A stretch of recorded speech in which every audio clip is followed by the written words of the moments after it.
You want it to be one way. What?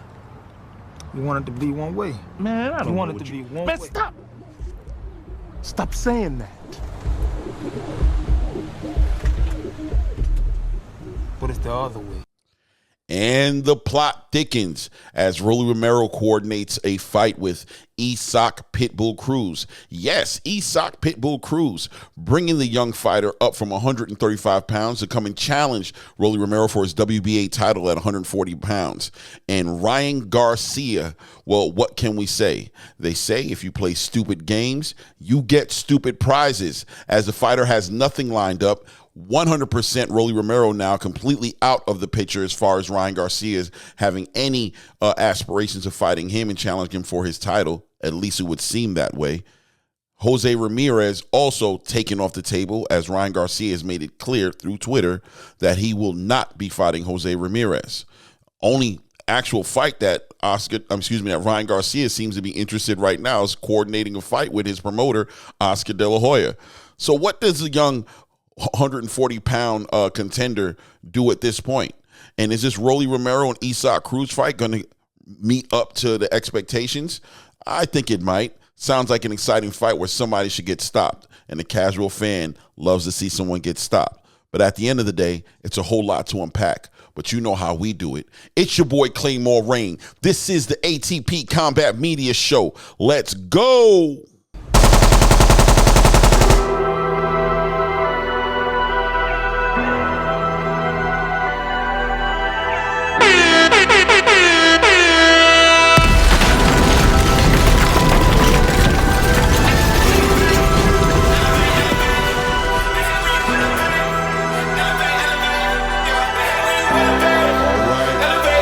All right. Let's get it. Bring it in. It's your boy, Claymore Rain. This is the ATP Combat Media Show. Welcome one, welcome all. Salute to all my subscribers. If you are new to this channel, please go ahead and hit that subscribe button. Hit that bell icon so you can get alerts when this content drops. And so the plot thinkens. Rolly Romero lines up a fight with Issac Pitbull Cruz, bringing the young fighter up from 135 pounds up to the 140-pound weight class division to challenge Rolly Romero for his WBA title. Man. Well, first of all, as far as the fight is concerned, I think that's going to be a pretty exciting fight. I mean, I would expect someone to get stopped in that fight. Two punchers coming together, the young Mexican Mike Tyson and the hard-punching Rolly Romero meeting up to decide who's the baddest guy in the land, or at least in that ring that night, right? But even more interesting, Ryan Garcia playing these stupid games, right? Some might say stupid games, by messing up negotiations he had going with Devin Haney, which would have been a lucrative fight for both fighters, a legacy fight for both fighters, being that they have that history. But Floyd Mayweather would seem to be the one that was able to whisper in Ryan Garcia's ear and convince him that that wasn't the fight he should be doing. I mean, from the outside looking in, I could say I would understand, to be honest with you, why Ryan Garcia wouldn't want to fight Devin Haney right now. I think he did bite off more than he could chew. I'll be honest with you, when I saw him call for the fight in the first place, I was kind of thrown off by it.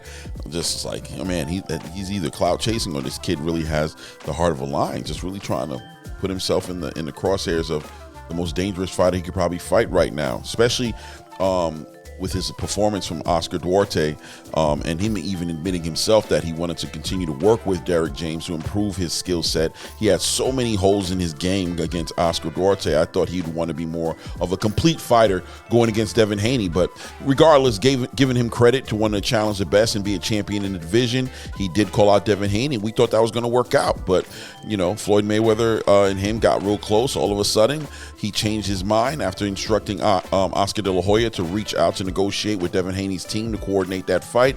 He sent a message again via Twitter to Oscar Delahoya saying that he's changed his mind, that he is pulling out of the negotiations with the fighter, Devin Haney, and then he wanted to open negotiations with Rolly Romero, you know, who coincidentally, of course, is a is a Floyd Mayweather fighter, right? I'm sure it had nothing to do with it. I'm sure Floyd was just speaking to the benefit of Ryan Garcia. But ultimately, Rolly Romero said, listen, I'm the A side. And if you're not willing to negotiate on the playing field of me being the A side, I am the champion in this division. You've accomplished nothing in boxing to say that you should be the A side over me. I fought Gervonta Tank Davis as well, but I also came up a weight class and earned myself a WBA title. And you don't really hold anything that I actually need. So if you want this fight and an opportunity to be a champion in this division, well, then you're going to meet me on my terms. And Ryan Garcia obviously disagreed, or Oscar De La Hoya disagreed one way or another. I guess that will be more exposed through time. But somebody didn't accept the offer, pulled out of it, and I don't know if they were playing, if they were throwing the dice on it, but Rolly Romero moved right along and showed, listen, there's plenty of opportunities to make money out here, and he coordinated fight with Issac Cruz. So what does Ryan Garcia do at this point, being that he no longer has a championship fight with Rolly Romero? He's completely lost all credibility and stopped and botched any type of opportunity of getting a title fight with Devin Haney. I mean, what is he going to do, fight Subriel Matias? He can't fight Teofimo, as Teofimo has a scheduled fight right now with Jermaine Ortiz. And in all honesty, is Teofimo even interested in fighting Ryan Garcia? I mean, maybe, possibly, but we'd have to see what the results of that fight's going to be. And how long is Ryan Garcia going to sit out? I mean, how many fighters have we been watching towards the end of last year and going into this year who are getting upset or are having poor performances after having long layovers, not being active? Inactivity. Ryan Garcia was even planning to do this fight, from what I understand, closer to around Cinco de Mayo. That's about 5-6 months away. So the fighter can't be inactive and expect to be developing in the right way. I don't care. You don't get better. You don't just get better in the gym. You also get better as you get rounds in. He needs to get some rounds under his belt. And his last fight with Oscar Duarte, just for me, was not it. God bless him on his win. So Oscar De La Hoya did bring Jose Ramirez as well to the table for the young bull, but he is not interested in that fight. I don't know why. I mean, it gets you busy.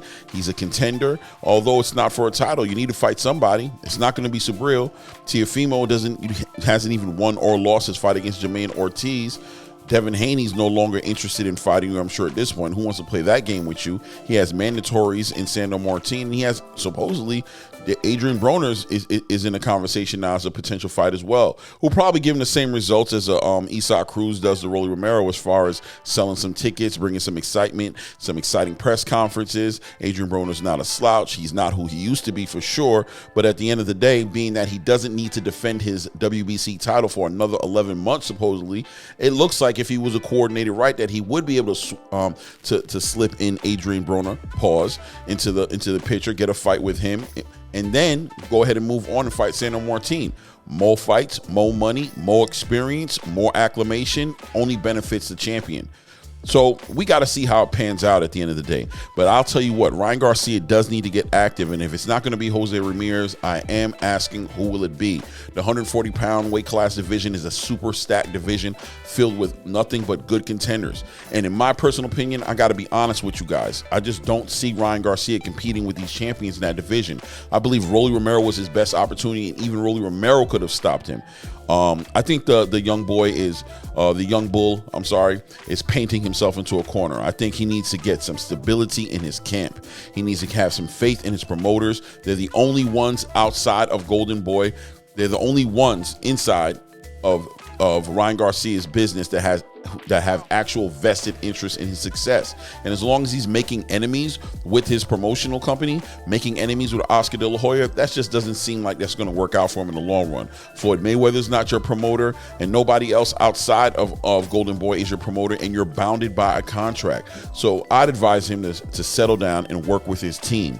Right now, Jose Ramirez seems to be what Oscar De La Hoya wants. I don't know how I feel about that fight for Ryan Garcia, as far as, like, is he ready for that? I don't know. Is he ready for that? I don't know. I mean, there's only one way to find out, right? Get the contract over to him. If I was him, I would definitely try to get active, though. But interesting, isn't it?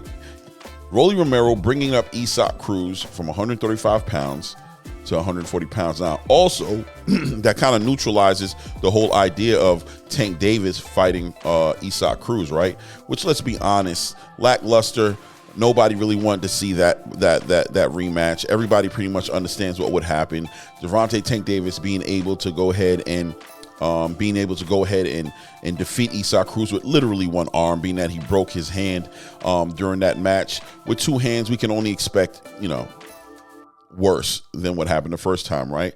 And there are rumors going around that that even Gervonta Tank Davis may be entertaining coming up to 140 pounds himself to fight Subriel Matias, which I know Subriel Matias will take that fight in 2 seconds, and that's a great, exciting fight. But that brings up and raises other questions as far as why wouldn't he entertain a fight with Devin Haney if he's going to take one with Subriel Matias at 140? It's a whole lot that we got to see develop in the next few days before we can come up with, an affirmative conclusion one way or another what's going on. But supposedly Gervonta Tank Davis does plan on making his 2024 debut on Amazon Prime in March. Where? We don't know yet. Against who? We don't know yet. There's rumors it could be Rayo, rumors it could be Subriel Matias, even rumors it could be Frank Martin. So there's a lot of things developing right now. We'll see also what the PBC is going to do. What kind of card they're going to put together. I think it might be kind of strange right now. Some might say to not even know who's going to be on the card outside of Gervonta Tank Davis, being that March is about 2 months out right now. It's kind of weird, but we'll see. Time will tell the story, and that'll be another video actually on what's going on with PBC and its fighters and what's going on with Gervonta Tank Davis at this point. But you guys let me know what you think. What does Ryan Garcia do at this point? I mean, let's be honest. Rolly Romero has moved on. The kid has been playing games, it seems, playing social media games, twittering out all types of nonsense. Everything is a Twitter, is a tweet here, a tweet there. He's not talking to his promotional team. He has no real communication, open lines of communication with Oscar Delahoya, it would seem. And he's just putting out the weirdest things on tweet. Like now he wants to fight Oscar Delahoya. He's saying he doesn't want to fight Jose Ramirez. Rolly Romero's pulled out. I mean, it's just a mess over there. It's really a mess over there. Let me know what you think. Hey, guys, remember, if you haven't subscribed yet, go ahead and hit that subscribe button. Hit the bell icon so you can get all the content, all the alerts on the content when it comes out. But at this point, as you know, and I do too, it's your boy Claymore Rain, and we out.